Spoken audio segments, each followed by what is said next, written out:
एक बच्चे का मुझे मैसेज आया कि आपने गलत वीडियो पोस्ट कर दी है A2 की। मैं देख लेता हूँ कि उसमें कोई गड़बड़ हुई है तो मैं दोबारा चेक कर लूँगा। राइट जी, तो ये हो गया। अब हम मूव कर रहे हैं पेपर पे। 2022 मार्च का एक और बच्चा आ रहा है। राइट जी, तो 2022 मार्च पे हम जा रहे हैं। 23 के हमने मार्च वाला पेपर भी और स्पेसिमेन पेपर भी कर लिया है। So 23 is done, we going to 22 now. 22 22 22 महल में सामने ऊपर ऊपर ही शायद पड़ा हुआ है। यस, मैं जल्दी से चेक कर लूँ। आई am sure it's the same but just 100% sure. या यही है, 19 है ये। तो मैं जल्दी से देखता हूँ दोबारा। ये कौन बच्चा आया है? शहरबानो अफरीदी। नो। ऑलराइट जी, लेट्स सी नाउ। मैं इसको आपको जरा ओपन करके देख लूँ, ये पेपर सही है कि नहीं। यस, फरवरी मार्च 22 यही पेपर हमने करना है आज। इसका सेक्शन ए मुझे वाकई टफ लगा है, ठीक है। So that is something I want section A से स्टार्ट करते हैं। एक तरतीब जो बनी हुई है तो उसके हिसाब से हम करते जाते हैं, ज़्यादा बेहतर रहेगा। सो ये हो गया जी उसका पेपर, और ये आ गई उसकी मार्क स्कीम। हाँ, अच्छा, मैंने शायद वो खोल लिए हैं, सेक्शन ए एस के खोल लिए हैं। A2 यस, ये क्या हुआ? A2 के हैं और उसमें नज़र नहीं आ रहा मुझे paper. Specimen paper 4 mark scheme. Let's see, hopefully यही होगा। थोड़ा सा ऊपर नीचे हो गया एकदम से। Yeah this is the one. Let's see जी। अब मेरे बेटे जल्दी से सेक्शन ए करते हैं और फिर टाइम बचा तो सेक्शन बी के एक आधे क्वेश्चन को करेंगे। नहीं, ये कोई पेपर ही मैंने गलत निकाल लिया। ये कौन सा? स्पेसिमेन तो कर लिए मेरा बेटा हमने। ये हाँ सही है। ये मैंने कुछ गलत खोल लिया, फरवरी मार्च, और ये मैंने एएस का खोल लिया है, तो काफ़ी सारी गड़बड़ हुई है। मैं दोबारा चेक करता हूँ कि व्हाट इज़ द प्रॉब्लम। अच्छा जी, Salim Bhatti, I don't know this kid. अच्छा, लेट मी ज़रा quickly close this up and है तो वही मेरा। I don't know why it's not giving me the right papers. Past paper 21 A2। Yes, यही paper है 21 19 21 22 का पेपर कहाँ है? अच्छा, शायद मैंने नाम सेव कर दिया। हाँ, ये मैंने नाम सही वाला सेव कर दिया था। ओके जी, this is the one. Sorry, मुझे निकाल के रखना चाहिए ताकि हमारी ये वेस्टेज ना हो टाइम की। और ये आ गई जी इसकी मार्क्स की। या 42, परफेक्ट। तो लेट्स स्टार्ट विद इट जी। इसका डेटा जरा टफ था जो मैंने देखा। Changes in New York yellow taxi industry. Okay, ji. The yellow taxi is one of New York's famous sights. There are two types of drivers of yellow taxis: owner drivers, who own the license, and lease drivers, who pay a yearly fee for the license to the owner. समझ आ गया दोनों में फर्क? एक वो हैं जिनके पास अपना लाइसेंस है, वो ओन भी कर रहे हैं और ड्राइव भी कर रहे हैं टैक्सीज को। दूसरे ओन नहीं कर रहे, उन्होंने लीज पे लिया हुआ है लाइसेंस किसी ओनर से और उसको ईयरली फी दे रहे हैं।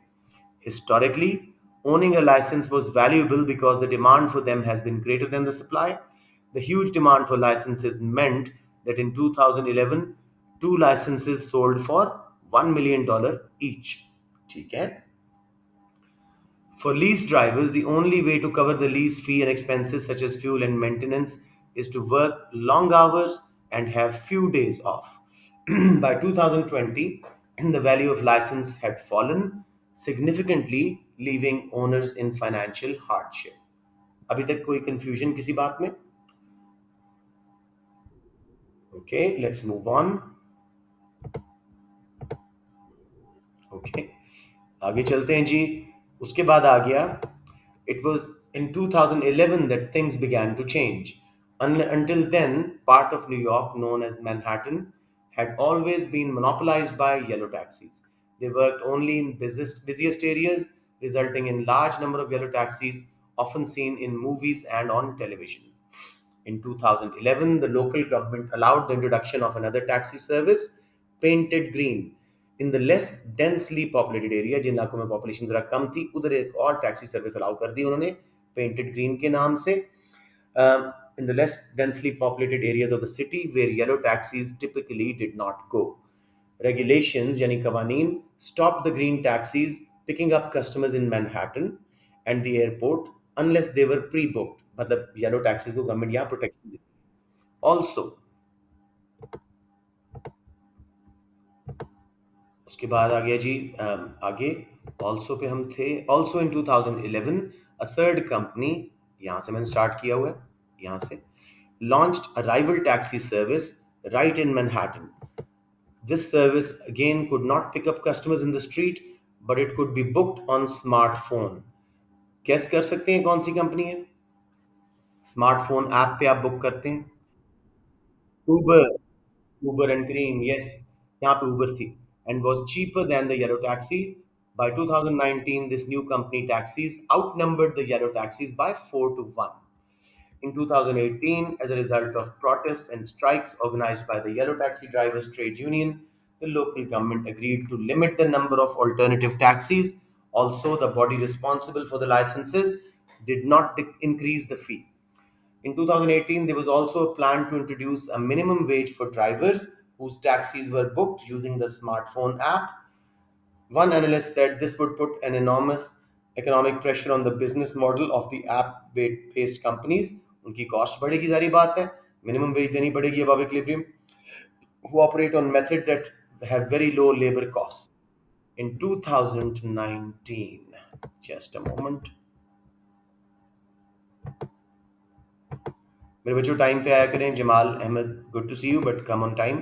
In 2019, there was a proposal to introduce a surcharge for taxis known as congestion pricing, के जहाँ पे वो रश लगाती हैं, congestion charge उन पे लगाया जाएगा. 2019 में ये भी verdict पास हुआ. Every taxi trip will have a surcharge added to the fare, and the funds from this would go towards repair work on the underground subway metro system to improve its efficiency and reduce fares. समझ आ गया मेरे बच्चों? Basic idea हो गया है कि New York taxi market में 2011 से पहले और बाद में क्या क्या सिचुएशन हुई है. Okay, let's now aim for the. पहला क्वेश्चन बहुत सिंपल है. Distinguish between a fixed cost and a variable cost. पहले डिफाइन करते हैं. मैं ही कर देता हूं ताकि टाइम बचाते हैं. Fixed cost are those that do not change with the level of output. They have to be paid even if nothing is produced. Sorry, definition में add कर रहा हूँ.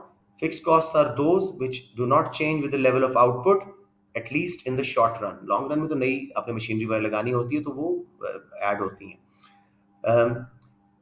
They have to be paid even if nothing is produced. And variable cost are the ones which change directly with the level of output.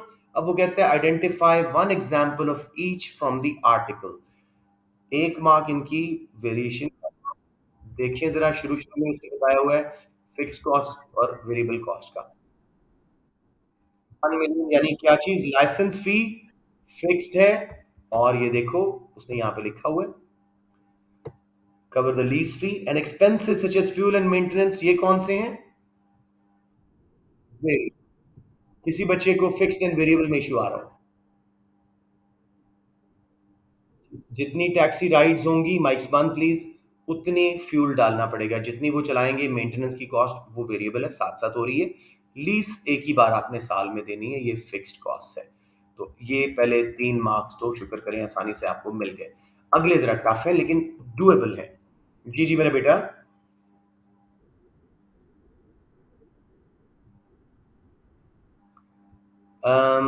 कौन सा extra surcharge?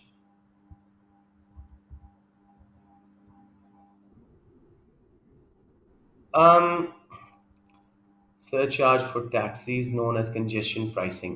Uh, mm, every trip के साथ surcharge देना पड़ेगा. Yes, variable में आ सकता है. ठीक है, चलें जी. अब चलते हैं क्रॉस सब्सिडाइजेशन. उसने खुद ही डिफाइन कर दिया ताकि बच्चे जिसने रिवाइज नहीं भी किया उसको बचत हो जाए.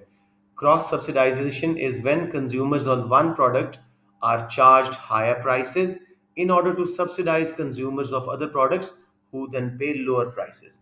ये मोनोपलीज करती हैं, हमने प्राइस डिस्क्रिमिनेशन के चैप्टर में पढ़ा था। यस, जहाँ पे हायर प्राइस वो चार्ज करती हैं उसका प्रॉफिट उन एरियाज में जहाँ पे कॉस्ट नहीं कवर हो रही होती उसको सब्सिडाइज कर देते हैं। Identify an example of cross subsidisation in the article and consider whether it can be justified. जरा क्वेश्चन जरा ट्रिकी है। हमने आइडेंटिफाई करना है कि कहाँ पे ऐसा कुछ लिखा हुआ है कि जी एक तरफ से पैसा लेके गवर्नमेंट या कोई और कहीं और सब्सिडी दे रहा है किसी और साइड पे कंज्यूमर्स को या किसी और सर्विस पे। एक मार्क तो उसका मिल जाएगा। अब वो कहता है कंसिडर वेदर, इसका क्या मतलब है? Argument for why it's justified, arguments against why it's not justified. ठीक हो गया। और बेहतर होता है कंक्लूजन भी दे दें, ऑल्दो शायद इस 5 मार्क्स में मुझे नजर नहीं आ रहा कंक्लूजन। 1 मार्क होगा आइडेंटिफाई करने का और 2 मार्क्स आप ले सकोगे why justified and why not justified. अब जरा जल्दी से- बिल्कुल। ये माइक बंद करते हैं। हाँ, ये वाला आप कहें जी the example is the proposal to introduce a surcharge for taxis known as congestion pricing because it will be taken from taxi drivers and spent on underground subway maintenance। ठीक हो गया। कोई कंफ्यूजन? 1 मार्क आ गया। अब जरा इसकी बात करते हैं, कंसिडर वेदर इट्स जस्टिफाइड। जरा इसी स्टेटमेंट में देखें कोई जस्टिफिकेशन मिल रही है? एफिशिएंसी बढ़ रही है, फेयर रिड्यूस हो रहे हैं। और अगर ये कोई मेरिट गुड्स हैं, सबवे को अगर हम मेरिट गुड में लाएं कि एजुकेशन वगैरह के लिए तो लोग बच्चे जाते हैं उसके ऊपर, हॉस्पिटल्स भी जाती हैं नर्सेज वगैरह उसके थ्रू, तो उस केस में भी ये एफिशिएंसी बढ़ा रही है और एलोकेटिव एफिशिएंसी की तरफ जा रहे हैं तो जस्टिफाइड है। जस्टिफाइड इकोनॉमिक्स में बेटे यही मार्केट फेलियर्स जहां करेक्ट कर रहे होते हैं वो वाली बात। साथ में मुझे बताएं जब सबवे सिस्टम ज्यादा चलेगा, टैक्सीज कम चलेंगी, तो कौन सी एक मार्केट फेलियर और कम होगा मेरिट गुड्स एंड इसके अलावा? Negative externality, pollution, congestion, delays, ये सारा कुछ रुक जाएगा। ये आपके 3 मार्क्स हैं।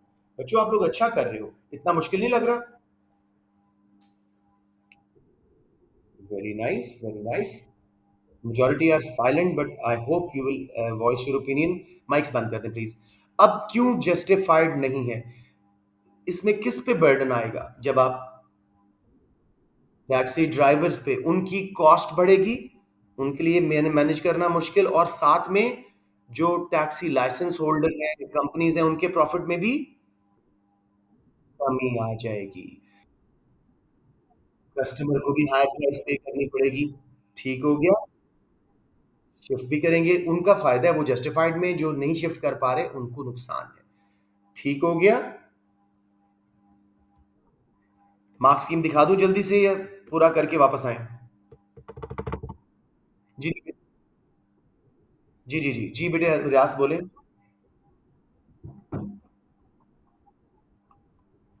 हाँ जी। Why not, very good idea, मेरे माइंड में नहीं आया। बिल्कुल, मोनोपोली का मार्केट फेलियर अगर हो रहा था तब भी जस्टिफाइड है।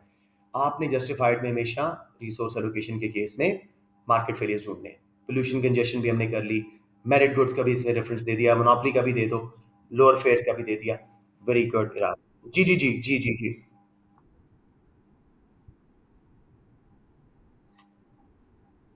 करें करें करें, उनकी कॉस्ट बढ़ रही है, फर्म्स के प्रॉफिट कम हो रहे हैं, अनएम्प्लॉयमेंट हो सकती है।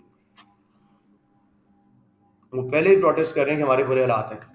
ठीक है।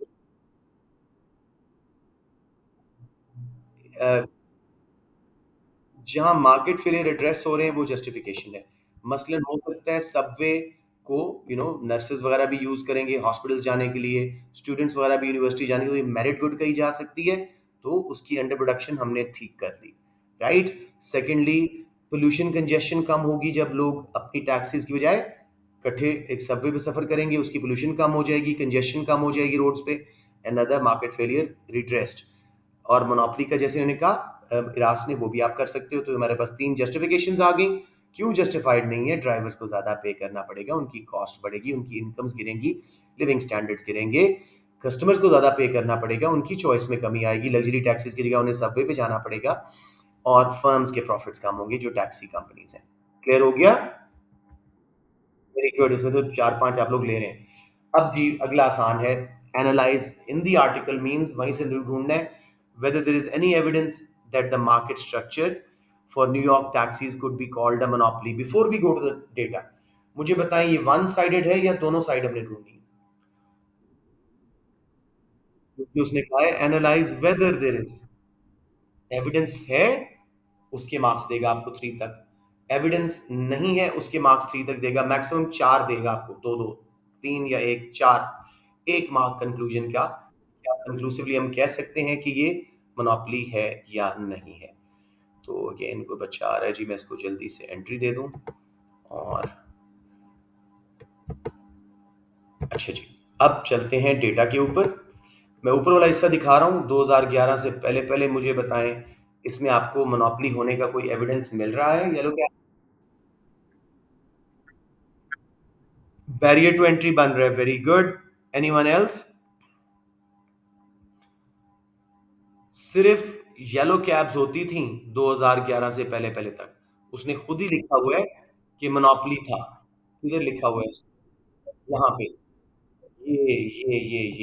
ये भी सिर्फ येलो कैब्स की मोनोपोली थी। ठीक है, मूवीज वगैरह में नजर आती थी सिर्फ yellow cabs, mean there a monopoly business. Barriers to entry $1 million तक लाइसेंस जाता था।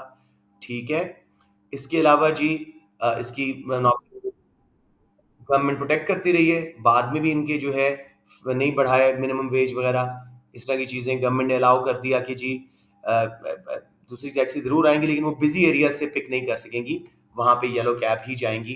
तो उनके लिए टेरिटरीज भी गवर्नमेंट ने दे दी, which again caused a barrier to entry.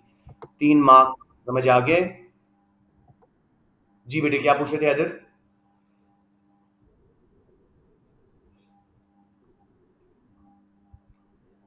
Trade union is not a monopoly ना, वो तो लेबर मार्केट की इम्परफेक्शन है।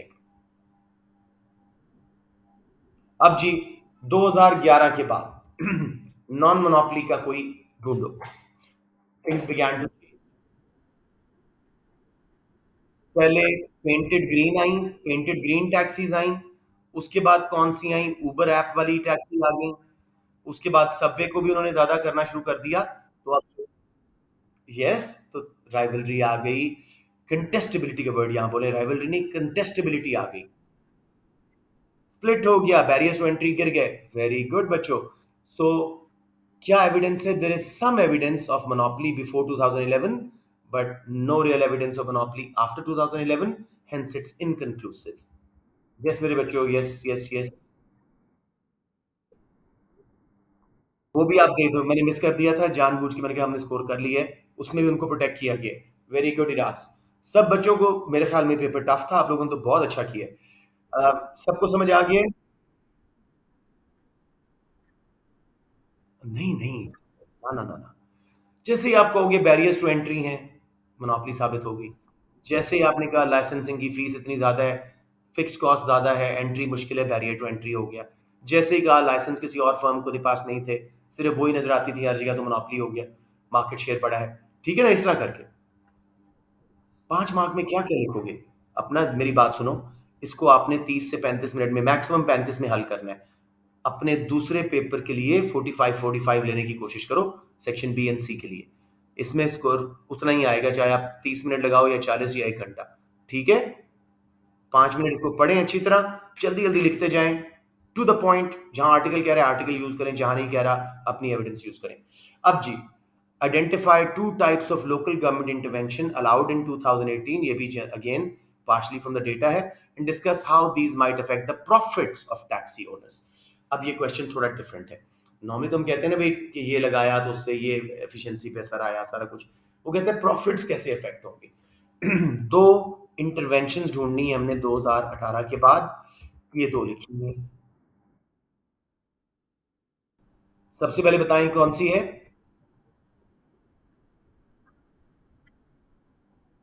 सबसे पहले ये देखें ऊपर, also the body responsible for the licences did not increase the fee. ये उनके प्रॉफिट में इजाफे का बायस बनेगा।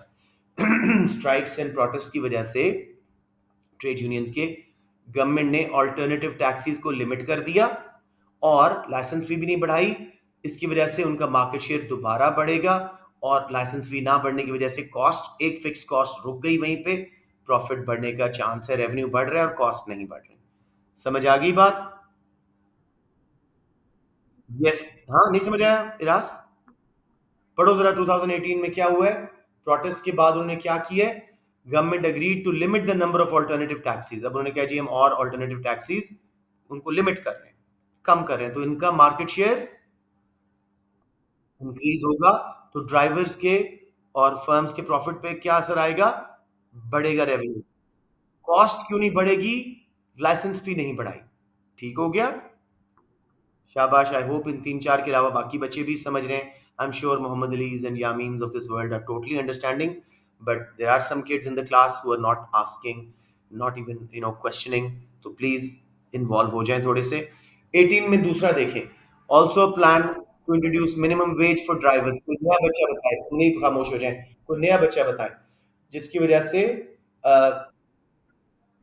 उम्मीद बता रही है, चलिए आप बता दें। ठीक है। किनका किनका?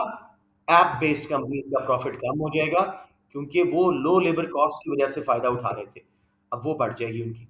समझ आ गया? आप लगता है मार्क्स स्कीम खोल के बैठे हो, ऐसे ही कह रहे हैं, बिल्कुल सही है। मुनी वैसे ही है ना, क्या किया हुआ है पेपर? अच्छा, गुड इनफ। ठीक है। अब 19 में जो प्रोड्यूस जो सरचार्ज लग रहा है, उससे क्या होगा? कंजेशन प्राइसिंग की वजह से टैक्सी ट्रिप विल बिकम, उनका प्रॉफिट कम होना शुरू हो जाएगा। साथ में ऑल्टरनेटिव सबवे सिस्टम सस्ता हो रहा है, उनके रेवेन्यू आने का चांस भी कम हो रहा है। कंक्लूजन दें जी। एविडेंस इज फॉर कि थोड़ा सा उनका प्रॉफिट बढ़ेगा, लेकिन एविडेंस अगेंस्ट ज्यादा है, सो लाइकली कि इनका प्रॉफिट गिरेगा। सॉरी,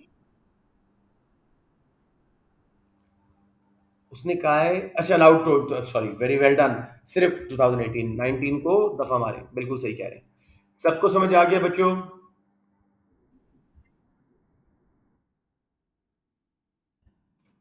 क्योंकि उसने कहा है अलाउड इन 2018।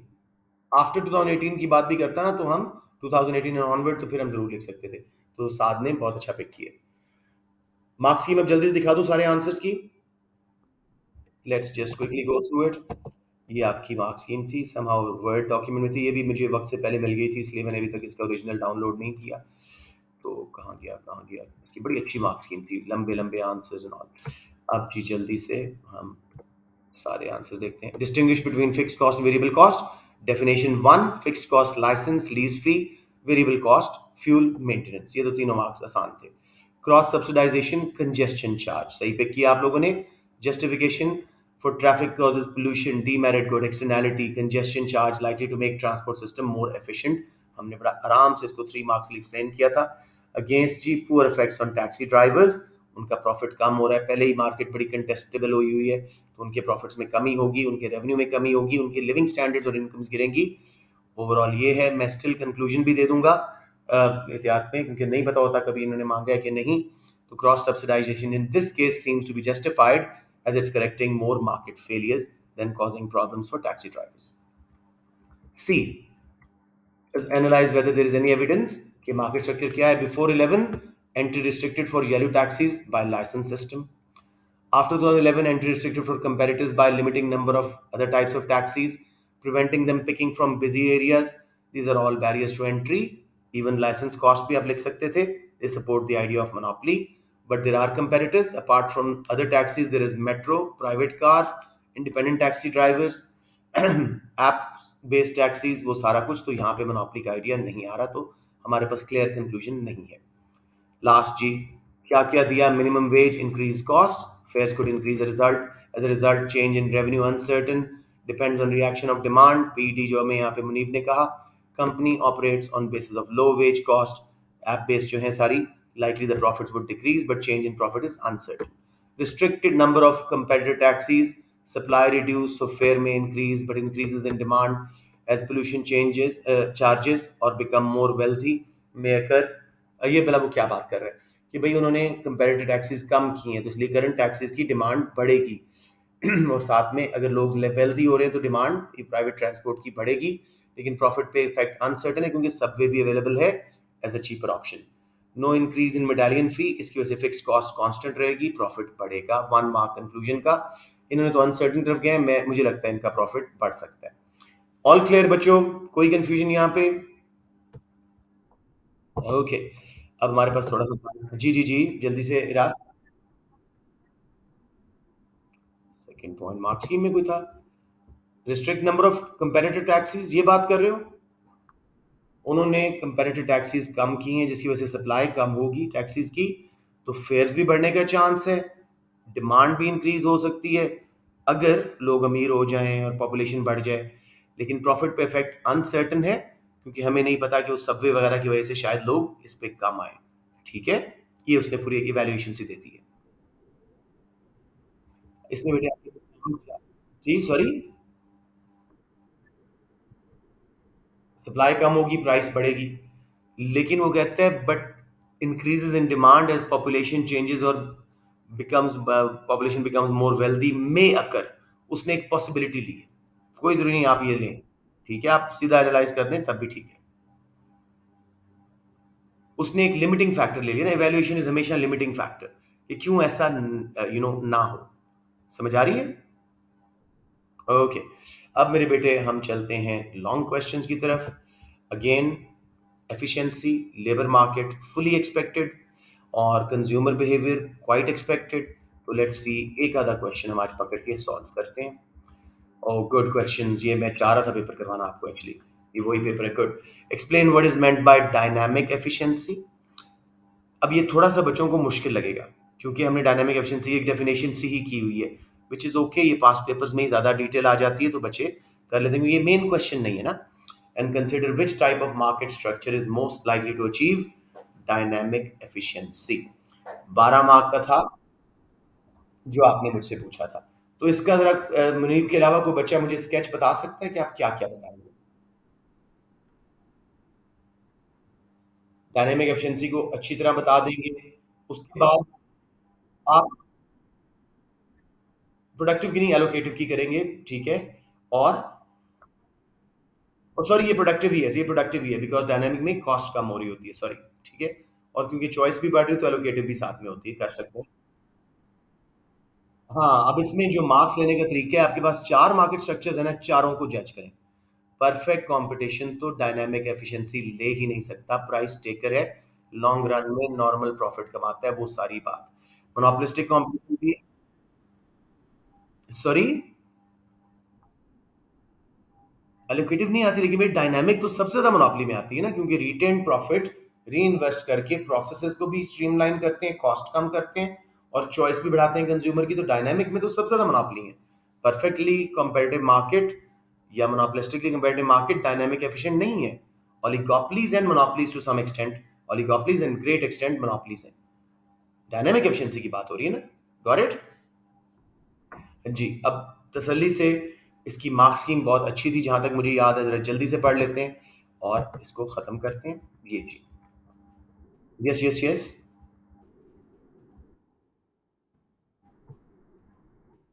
जरूरत नहीं है बेटे, फ्रैंकली 12 मार्क का क्वेश्चन था, बिल्कुल जरूरत नहीं थी।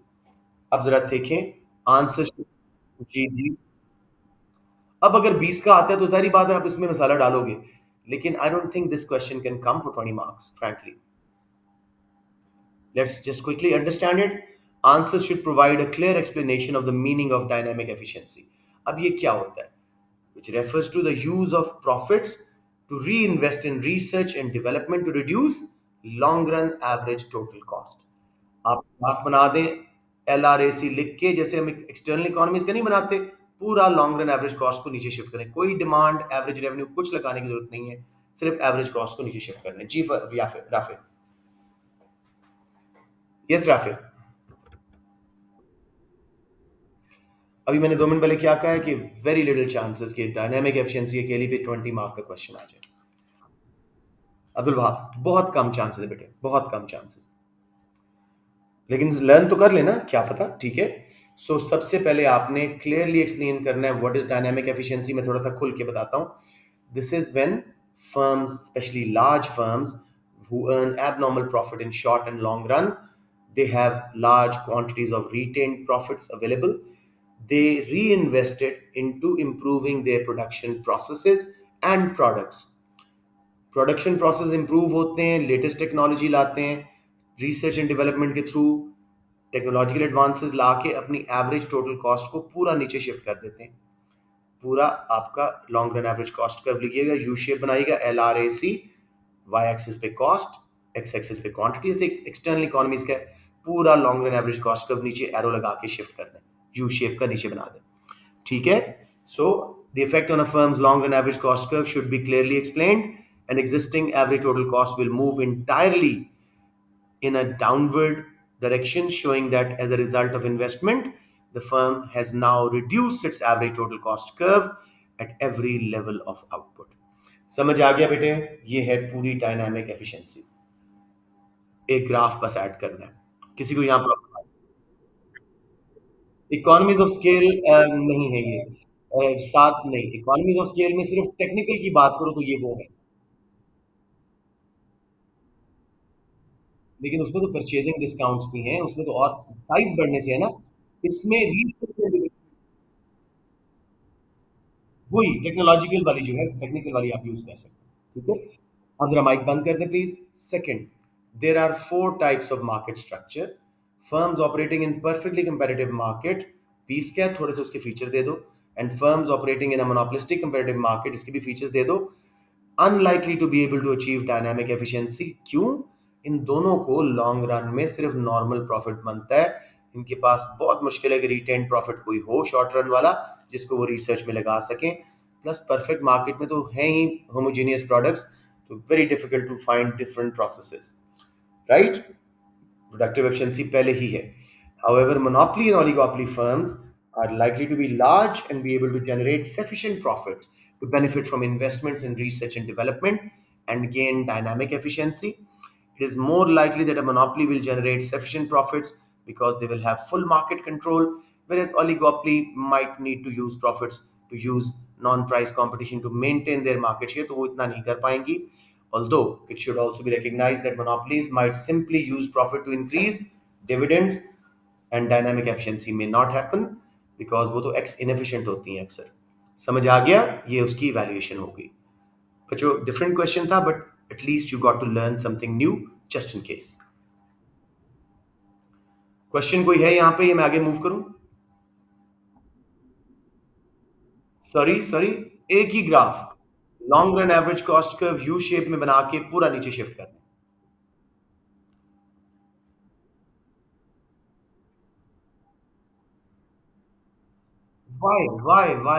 Why? Can you show dynamic efficiency in the graph? You cannot, apart from just shifting it downwards once. समझ रहे हैं? Productive lucrative,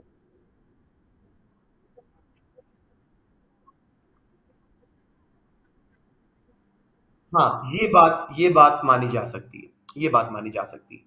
मैंने तो कहा फीचर्स भी ऐड करें दोनों परफेक्ट एंड मोनोपोलिस्टिक के, थोड़े थोड़े मोनोपोली एंड ओलिगोपोली के, और फिर बताएंगे कहाँ जब डायनामिक एफिशिएंसी है कहाँ नहीं है। ये बात आपकी ठीक है कि लॉन्ग रन वाला नॉर्मल प्रॉफिट दिखा के आप कहें दोनों मार्केट्स में इतना अब नॉर्मल प्रॉफिट है ही नहीं कि वो वापस कर सके, ठीक है ना? This is fine. Any question जी? बच्चों do not load the diagrams into the question when they are not needed. ये वाली उम्मीद की बात फिर भी मैं मानता हूं, but other than that there is no point. फायदा नहीं होगा, टाइम जाया होगा और आपका आंसर। यस, शाबाश, वेरी गुड। ये इसकी इवैल्यूएशन आ गई कि मोनोपोली कब पास करती है लोअर प्राइस, जब वो है ही अगर मोनोपोली, वो तो एक्सेस एफिशिएंट होके सुकून से एंजॉय कर रही है और अपना प्रॉफिट दबाई जा रही है, शेयर होल्डर्स को डिविडेंड दिए जा रही है, मार्केट शेयर बढ़ाई जा रही है। ठीक है ना? Second question, something very similar we did last time in 23 ka paper. Use of cars in large cities can cause traffic congestion and pollution. Explain how the use of cars may cause allocative inefficiency and discuss two alternative government policies that might be used to solve this problem. दोबारा करने की जरूरत है कि नहीं बच्चों, मुझे बताइए जिनको है। कोई है जिसको लगता है कि भाई क्वेश्चन भी कर लें जस्ट इन केस, कर लें, शाबाश इरास। Anyone else? चलें अब इरास इस तरह करते हैं कि जल्दी से बस मार्क स्कीम देख लेते हैं, ठीक है? तो लेट्स बड़ी डीप। बेटे देखो, इसी को उसने 20 मार्क का दिया हुआ है ना आपको एग्जाम में। इसमें फर्क क्या था, उसने कहा टू पॉलिसीज, दूसरे में आप तीन चार जितनी मर्जी करें इनकम्बेंट की। ये उन्हीं को बढ़ा के 20 मार्क पे ला रहा है। तो I think I was right जब मैं आपको 12 मार्क के क्वेश्चन देता रहा था और कहा था कि इसको 20 के मैं आपको मार्क्स दूंगा, और वो वही काम कर रहा है। राइट साथ, तो नो वरी अबाउट दैट। जी, अब सबसे पहले एलोकेटिव इनएफिशिएंसी क्या होती है व्हेन गुड और सर्विस इज अंडर प्रोड्यूस्ड या over produced. Consumer satisfaction maximise नहीं हो रही, एमसीएआर के या प्राइस के बराबर नहीं है, एमएससी एमएसपी के बराबर नहीं है। वो ग्राफ बना के एलोकेटिव एफिशिएंसी और कहाँ inefficiency over and under production थोड़ी सी बता दें। फिर गाड़ियों के यूज से क्या होगा, दिल cause traffic congestion, long delays होंगी, बच्चे स्कूलों से लेट हो जाएंगे, हॉस्पिटल से डॉक्टर्स लेट हो जाएंगे, तो उससे भी मेरिट गुड्स डिमेरिट गुड्स में भी इशू, मेरिट गुड्स में भी इशू आएगा। पोल्यूशन आएगी जिसकी वजह से एनवायरनमेंट खराब होने की वजह से थर्ड पार्टीज को स्पिल ओवर इफेक्ट बर्दाश्त करना पड़ेगा। गाड़ियों के यूज का एलोकेटिव इनएफिशिएंट आउटकम्स आएंगी। कंजेशन के साथ slower transport and distribution cost की वजह से प्रोडक्टिव एफिशिएंसी में कमी आएगी। Pollution produces negative externality which are additional cost which are not incurred by use of motor cars. uh, वो पे नहीं कर रहे drivers, but which have to be borne by society in general. And these additional costs are not taken into account, social costs become greater than private cost, and market fails due to existence of external cost. अब क्या करेंगे जी, कई policies हैं, indirect taxes, legislation, regulation, advertisement, subsidising alternative mode methods of transportation. मसलन इसने example they the, subsidising alternative forms of transportation might be costly and the cross elasticity of demand for motor cars and alternative forms of transport might be very low. उसने एक समझाने के लिए कर दिया। आप इनडायरेक्ट टैक्स लगाएं, कितना लगाएंगे, जितना एक्सटर्नल कॉस्ट वो क्रिएट कर रहे हैं, उससे सप्लाई कर्व लेफ्ट पे शिफ्ट होगा, कॉस्ट बढ़ेगी। तो गाड़ियों वाले जरा कम अफोर्ड कर सकेंगे गाड़ियां चलाना इतना। लेकिन अक्सर डिमांड इनइलास्टिक होती है प्राइवेट गाड़ियों के यूज की, देर वेरी कंफर्टेबल और लोग पे करते रहते हैं। अक्सर गाड़ियों के ओनर्स अमीर होते हैं, दिल बी हैप्पी टू पे the tax and still keep driving. Right. इसी तरह नज थ्योरी एडवर्टाइजमेंट की बात करें कि लोगों को एहसास दिलाया जाए। जी जी बेटे, जी जी जी। बस एडवर्टाइजमेंट इज नज थ्योरी। जी। आप सब्सिडीज दे दें बसेस को, ठीक है, या सबवेज को, ऑल्टरनेटिव फॉर्म्स, बसेस को, बसेस, बसें नहीं होती, हाँ स्कूल बसेस को, ये जो वैन्स हैं पब्लिक ट्रांसपोर्ट, रेलवेज, इनको सब्सिडाइज करें। हमारे मुल्क में नहीं है लेकिन जैसे हमारे यहाँ भी मेट्रो वगैरह, इनको सब्सिडाइज कर दें, तो as a result car uses कम होना शुरू हो जाएगा। लेकिन मसला क्या है, बड़ी महंगी है सब्सिडीज, अपॉर्चुनिटी कॉस्ट है, और क्रॉस इलास्टिसिटी डिमांड बहुत कम है। मतलब मेरे पास ऑप्शन भी हो ना, फर्ज किया मेरे सारे स्कूल्स मेट्रो लाइन के रास्ते में आते हैं, मैं स्टिल अपनी गाड़ी में जाना प्रेफर करूंगा कि भाई मैं अपनी गाड़ी में बैठ के आराम से अपना म्यूजिक सुनूं, यू नो, जो भी दिल करता है मैं अपना खाऊं पीऊं, समझ रहे हो। तो हम प्रेफर करते हैं अपनी गाड़ी, तो एक्सीडी बहुत लो होती है। इवन उनको सस्ता करने से भी लोग अपनी गाड़ियां ही यूज करेंगे। समझ आ गई मेरे बच्चों, कोई कंफ्यूजन? अब थोड़ा सा बाकी का पेपर देख लेते हैं और कल करेंगे। 3A जरा देखें, बड़ा मेरा पसंद आ रहा है। Explain what economists mean by indifference curves and budget lines, and evaluate whether they might be used together to support rational consumer decision making. ये सिर्फ आपने बेसिक इक्विलिब्रियम तक जाके रैशनल कंज्यूमर का कॉन्सेप्ट बीच में लाके करना है। आसान क्वेश्चन है, समझ आ रही है? जरा थोड़ा सा देखें क्या करेंगे इसमें, मुझे बच्चे बताओ सबसे पहले क्या करोगे इसके अंदर। फंक्शंस भी दो, ऑर्डिनल अप्रोच भी बताओ, इंडिफरेंस कर्व को डिफाइन करो, ड्रॉ कर दो, तीन प्रॉपर्टीज बता दो। डाउनवर्ड स्लोपिंग है due to degree of substitution between two goods, backward bending या कॉन्वेक्स शेप है due to diminishing marginal rate of substitution. When we buy more of one good, say X, we're willing to give up less and less of Y. Marginal rate of substitution गिरता जा रहा है, इसलिए इसकी backward shape आ रही है। कल मैं शायद ये क्वेश्चन आपको करवा दूं। And evaluate whether they might be use together, फिर बजट लाइन को डिफाइन करें। It's a line that shows all possible combinations of two goods a consumer can buy in his limited income with given prices Slope of indifference curve is mu of good y divided by mu of good x. Slope of budget line is price of good y divided by price of good x. अब rational consumer पे आते हैं. Rational consumer is one with complete perfect information about market conditions, availability of products, their substitutes, their prices, features, qualities, etc. He always prefers more over less, wants to maximize satisfaction from his spending, uses analytical techniques to find indifference curve and all points which gives him same satisfaction, knows about his budget, and the point where indifference curve is tangent to budget line, वहां पे उसका equilibrium आता है और उसकी pace पे वो decision making करता है. यहाँ करके फिर थ्योरी की लिमिटेशंस पे आ जाएं. रैशनल कंज्यूमर रियल लाइफ में हम लोग नहीं हैं.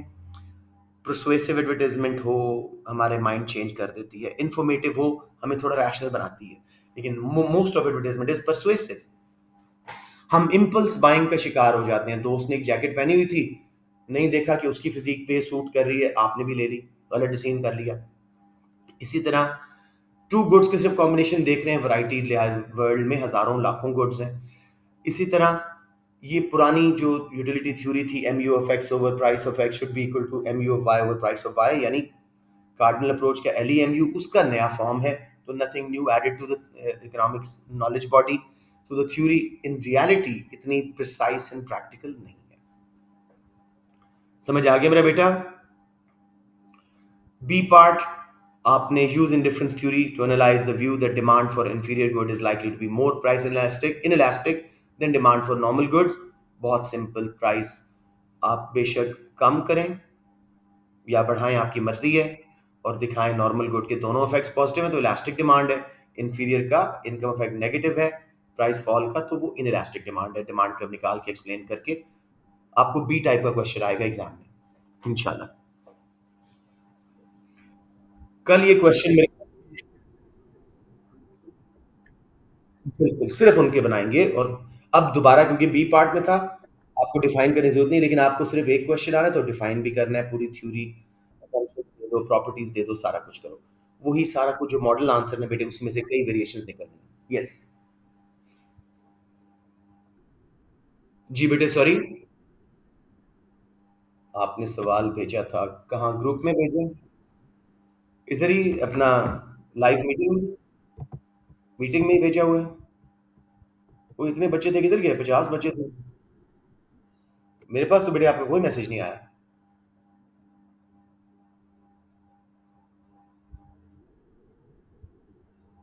ओके, मुझे दोबारा एक बार जरा कोई हेलो कर दो, सलाम कर दो, मैं देखता हूँ जल्दी से. ये आपका है जो आखिरी है, ये तो हैदर अली हाशमी. हाँ जी. कौन सा क्वेश्चन है? अच्छा जी, क्वेश्चन है जी utility consumer equilibrium can only advertisement. हाँ, ये बकायदा मैंने आपको क्वेश्चन करवाना है बेटे, डोंट वरी, ये आने वाला है बहुत जल्दी. एडवर्टाइजमेंट से इंडिफरेंस कर्व पे क्या असर पड़ता है, इनकम चेंज से क्या असर पड़ता है, ये हमने करना है. Don't worry about that. Okay Haider ji, अब मैं क्लास बंद कर रहा हूँ. Any question?